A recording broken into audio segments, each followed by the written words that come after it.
दोस्तों, सुधा एक ऑफिस में काम करती है और सुधा के अंडर में, सुधा के ग्रुप में 10 और लड़कियां भी काम करती हैं।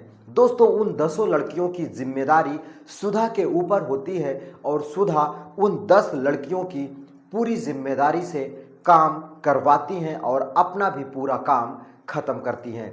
दोस्तों, एक दिन सुधा और उसके ग्रुप की वो 10 की 10 लड़कियां सब के सब ऑफिस में वर्क कर रहे थे और शाम का टाइम होने वाला था।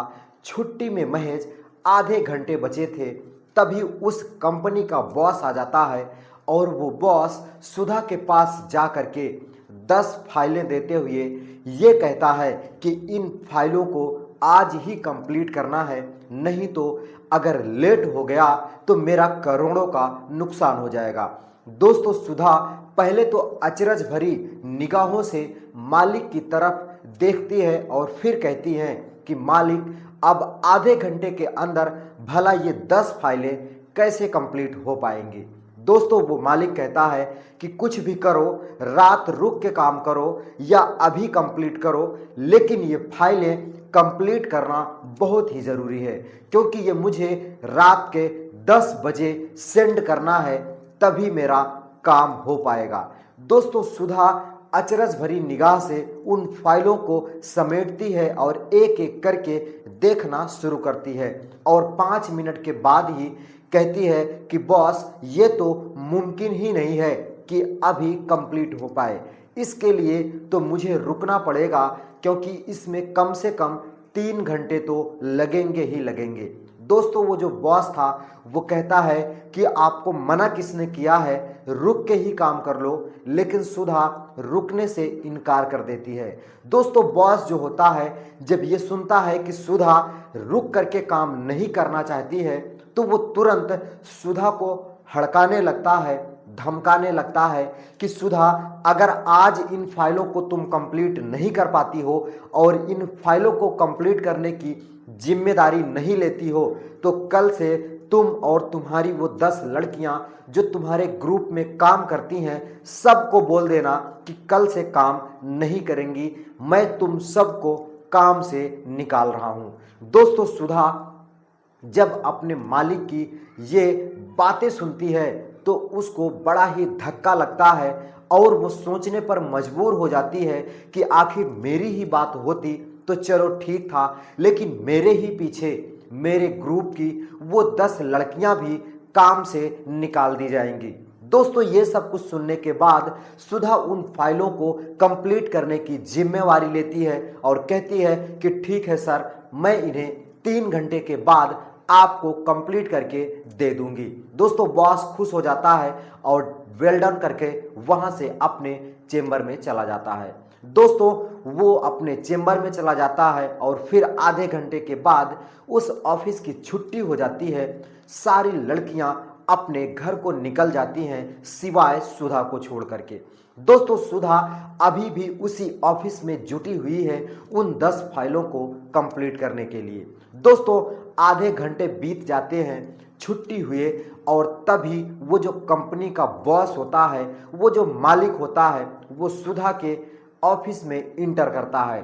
दोस्तों, सुधा के ऑफिस में इंटर करने के बाद वो सुधा से कहने लगता है कि सुधा, मेरी एक बात मानो, तो इन फाइलों को मैं तुम्हें कंप्लीट करने के लिए ही नहीं बोलूँगा, यहाँ तक कि तुम्हें कोई भी काम मेरी ऑफिस में करने की ज़रूरत ही नहीं है, सिर्फ टहल करके उन सभी 10 वर्करों की देख रेख ही करना होगा।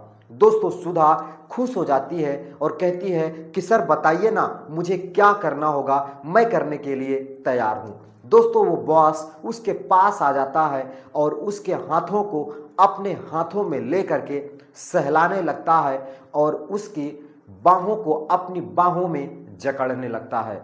दोस्तों, सुधा जब उसकी इस हरकतों को समझ पाती, उसे धक्का दे करके दूर कर देती है और कहती है कि मालिक, ये क्या कर रहे हो, आप मुझसे ऐसा नहीं कर सकते। दोस्तों, वो आग बबूला हो जाता है और तुरंत सुधा को अपनी बाहों में जकड़ लेता है और उसके गालों को अपने होठों से चूमने लगता है। दोस्तों, सुधा चीखने लगती है, चिल्लाने लगती है कि ये क्या कर रहे हो मालिक, तुम मेरे साथ ये नहीं कर सकते, ये गलत है, मैं गरीब हूं तो क्या हुआ, और आप पैसे वाले हो तो मेरी इज्जत से नहीं खेल सकते। लेकिन उसका जो मालिक था वो उसकी एक नहीं सुनता, एक ही बात बोलता है कि मेरे साथ शादी कर लो, मैं तुम्हारे साथ शादी करने के लिए तैयार हूं, मेरी पत्नी बन जाओ, बड़ी ही खुशी खुशी रखूंगा तुझे, किसी भी चीज की कमी नहीं होने दूंगा। लेकिन जो सुधा होती है वो चीखती रहती है, चिल्लाती रहती है, लेकिन वो एक नहीं सुनता और उसी ऑफिस के अंदर जो टेबल होता है उसी टेबल पर सुधा को गिरा देता है और उसके साथ वो उस रात न जाने क्या क्या करता है। दोस्तों, अपनी हवस मिटाता है और उसके सारे कपड़े निकाल करके उसी ऑफिस में फेंक देता है और उसके साथ अपने जवानी की आग बुझाने लगता है। दोस्तों, सुधा टूट चुकी थी, बिखर चुकी थी और टूट करके बिखर करके उस ऑफिस के अंदर सिमट जाती है। दोस्तों, वो उस रात सुधा के साथ कई बार संभोग करता है, कई बार अपने हवस का शिकार बनाता है। दोस्तों, सुधा अब बिल्कुल चलने फिरने के लायक भी नहीं बची थी। नमस्कार दोस्तों, मेरा नाम है शिव भगवान। स्वागत करता हूं एक और दिल दहला देने वाली कहानी में। दोस्तों, ये कहानी मुंबई के चेंबूर की है। अगर इस कहानी को आप शुरू से अंत तक ध्यानपूर्वक सुनते हैं तो आपके भी होश उड़ जाएंगे और आप भी ऐसे लोगों पर जो लड़कियों और महिलाओं के ऊपर अत्याचार करते हैं और उन्हें अपने सुख सुविधा का साधन समझते हैं, उसके ऊपर आपका भी खून खौल जाएगा।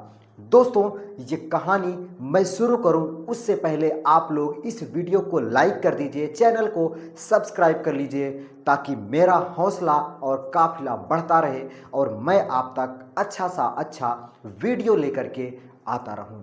दोस्तों, मुंबई के चेंबूर में एक बेहद ही गरीब परिवार होता है जो झोपड़ी के अंदर रहता है। दोस्तों, उसी झोपड़ी के अंदर रहते हुए उस परिवार में एक बेटी का जन्म होता है जिसका नाम सुधा होता है।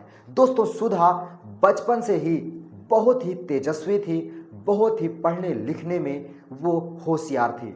दोस्तों, हर जगह उसकी होशियारी चलती थी और हर जगह वो टॉप करके आती थी। दोस्तों, शुरुआती की कक्षाओं में वो टॉप करती गई और धीरे धीरे कब वो शुरुआत की कक्षा से वो अपनी एमबीए की डिग्री हासिल कर लेती है, किसी को कुछ भी पता नहीं चल पाता है। दोस्तों, वो इतनी चतुर और चालाक थी कि पढ़ाई के साथ साथ वो पार्ट टाइम में कोचिंग कराती थी बच्चों को और वहीं से जो कुछ उसको पैसा मिलता था वो उन्हीं पैसों से अपनी पढ़ाई को पूरी कर रही थी। दोस्तों, वो एमबीए की डिग्री हासिल करने के बाद कई सारी कंपनियों में मैनेजर के पद के लिए फॉर्म को अप्लाई कर देती है।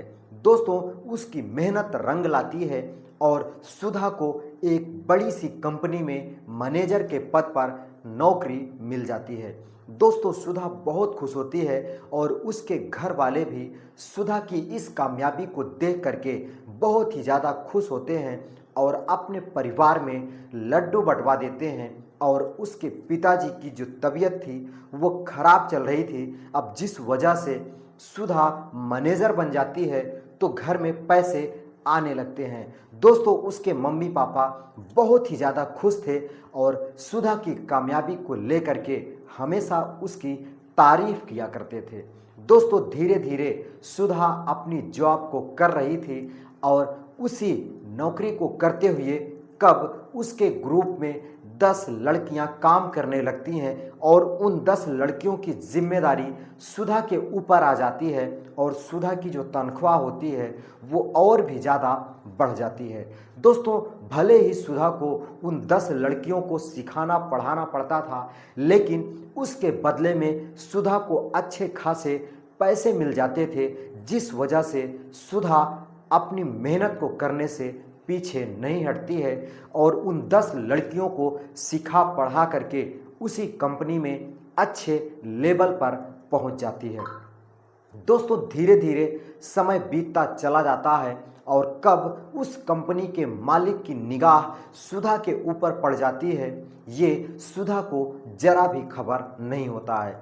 दोस्तों वैसे तो सुधा दिखने में बहुत ही खूबसूरत और गदराती भरी जवानी से भरपूर थी और वो अपनी जवानी की दहलीज पे कदम रख चुकी थी। उसके यौवन और उसकी जो शरीर की बनावट थी वो न जाने कितने मर्दों को घायल कर दिया करती थी। दोस्तों उन्हीं में से एक था उसी का मालिक, उसी कंपनी का जिस कंपनी में सुधा काम कर रही थी। दोस्तों उसका जो मालिक था वो सुधा की जवानी और सुधा की खूबसूरती पे कायल हो गया था और उसे पाने की चाहत अपने अंदर बना लेता है, लेकिन उसका हर तरकीब फेल होता नजर आता है।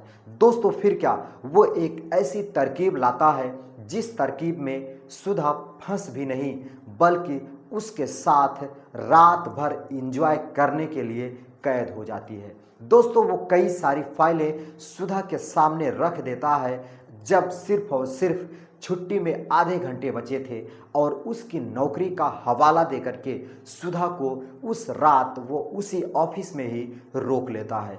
दोस्तों सुधा अपनी गरीबी से परेशान थी, अपने पिताजी के इलाज के लिए उसको पैसे चाहिए थे, जिस वजह से वो अपनी नौकरी गंवाना नहीं चाहती थी और अपने मालिक के मंसूबे पर उसको जरा भी शक नहीं था कि वो उसकी जवानी और उसके साथ खिलवाड़ करने के लिए ऐसी तरकीब बना करके लाया है। दोस्तों सुधा रुक जाती है, अपने काम के पर्पज से रुक जाती है, लेकिन उसका जो मालिक था वो सुधा के ऊपर अपनी गंदी निगाह बना के रखा था और अपनी बुरी आदत और बुरी निगाहों की वजह से वो सुधा के साथ उस रात न जाने क्या क्या कर देता है कि सुधा बिल्कुल अकेली उस कमरे में सिमट करके रह जाती है। दोस्तों सुधा जब उस रात बाहर आती है, जब उसका मालिक उस रात ना जाने कितनी बार सुधा के साथ अपनी हवस मिटाया था और अपनी हवस का शिकार बनाया था। दोस्तों सुधा जब बाहर आती है तो वो जा करके कंप्लेन दर्ज करवाती है और एक हिम्मती लेडीज का फर्ज निभाती है और अपने मालिक के प्रति कई सारी धाराओं की केस कर देती है, जिस वजह से बहुत ही कम टाइम में उसके मालिक को धर दबोच लिया जाता है और मुंबई के एक थाने में ले जा करके उसको उम्र कैद की सज़ा सुनाई जाती है। दोस्तों जब कोर्ट में उसे उम्र कैद की सज़ा सुनाई जाती है तब जाकर के सुधा के दिल को सुकून मिलता है और सुधा चैन से अपने माँ बाप के साथ रहने लगती है। दोस्तों समय काफ़ी बीत जाता है, सुधा दूसरी कंपनी में जॉब करने लगती है और वहीं एक लड़के से उसका अफेयर हो जाता है और वो दोनों अपना शादी करके हंसी खुशी अपनी ज़िंदगी व्यतीत करने लगते हैं। दोस्तों ये थी एक हिम्मती लेडीज सुधा की कहानी, जो कि एक सच्ची कहानी है मुंबई के चेंबूर की। दोस्तों अगर कहानी आपको अच्छी लगी हो तो इस वीडियो को लाइक करिएगा, चैनल को सब्सक्राइब करिएगा, क्योंकि मेरे चैनल पर ऐसी ही कहानियाँ आती रहती हैं। दोस्तों मिलता हूँ फिर किसी नई कहानी के साथ, तब तक के लिए दोस्तों नमस्कार।